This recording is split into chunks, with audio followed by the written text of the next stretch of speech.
Wait, we forgot the most important part of Passover. Where's the lamb? It's the same thing Isaac asked his father. Remember Genesis 22? God asked Abraham to take his only beloved son on Mount Moriah, exactly the same place the temple was to be built on. It might seem like the story of Abraham's binding of Isaac is out of place in a Passover narrative, but our forefathers had a different perspective. The book of Jubilees, a Jewish book written in the 2nd century BC, traces this pivotal event to the day of Passover. In fact, this book attributes much of the memorial of Passover Day not to the Exodus, but to the story of Abraham and Isaac. Not only that, the great sages perceived great messianic significance in Abraham and Isaac's great test. As Abraham took the donkey in verse 3, Malbim, which was a Jewish commentator from the 19th century, insisted that this donkey was prepared for the Messiah. To prove this point, the Zohar even quotes Zechariah 9:9 in reference to this verse. Your king will come lowly, riding on a donkey. Abraham took the wood for the burnt offering and placed it on his son, Isaac. And he himself carried the fire and the knife. It's here in this section that the rabbis see something very interesting. They described in this scene that Isaac was like a man carrying his cross. In verse 7, Isaac was asking his father the same question we asked in the beginning. He said, Abba, where is the lamb? Abraham responded that God will reveal the lamb. As we read in verse 9, Abraham is tying Isaac to the altar. In the rabbinic commentary, Midrash Tanchuma, they said, Isaac asked his father to bind him tightly so he wouldn't break a bone, so he would be a fit sacrifice for our people. This is a clear allusion to Exodus 12:46, where God commands not a bone of the Passover lamb could be broken. All of this culminates with God's intervention. According to rabbinic commentary and the Jewish book of Jubilees, the one sent to stop Abraham was, and I quote, Yeshua, the angel of his face. This wonderful angel, according to the book, stopped Abraham from sacrificing his son and provided a ram in his stead. But we're still looking for the lamb.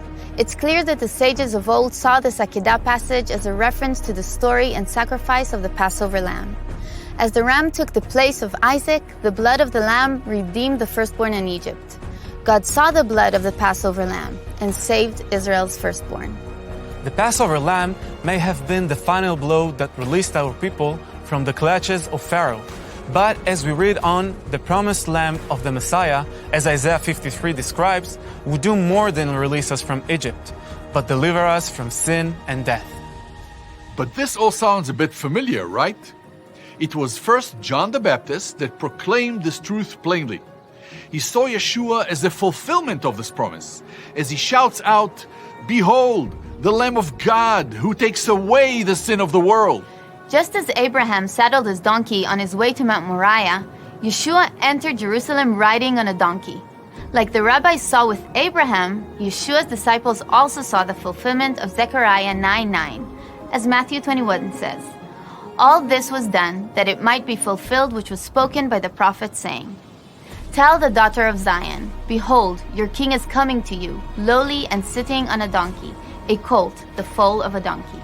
Just as Isaac carried the wood that the rabbis surprisingly compared to Isaac's cross, so Yeshua carried the wooden cross ascending the hill, just like Isaac in the city of Jerusalem. It was on the same date of Passover, riding on a donkey, carrying the cross, in the same mountain Isaac and Abraham ascended, that Yeshua himself completed this sacrifice. Yeshua, many times referred to as the angel of the Lord, didn't stop the spear that pierced his side. Driven by his love for us, he became the holy sacrifice, and as Isaiah prophesied, bore the sins of many. And just as Exodus 12:46 states, so the eyewitnesses state that not a bone of his was broken on the cross. He was a fit sacrifice for the sins of our people. In the Exodus story, it's clear that God took Israel out of Egypt, but he didn't take Egypt, the sin, out of our forefathers' hearts. As history goes on, we see clearly there needed to be a greater redemption to come. The sacrificed lamb of Exodus and the sacrifice of bulls and goats couldn't deliver and didn't take the sins of Israel, let alone the sins of the world.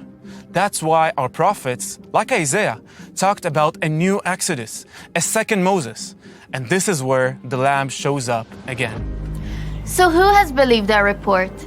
As Isaiah states so clearly, this Messiah would be rejected, just like Moses, just like David, just like Joseph.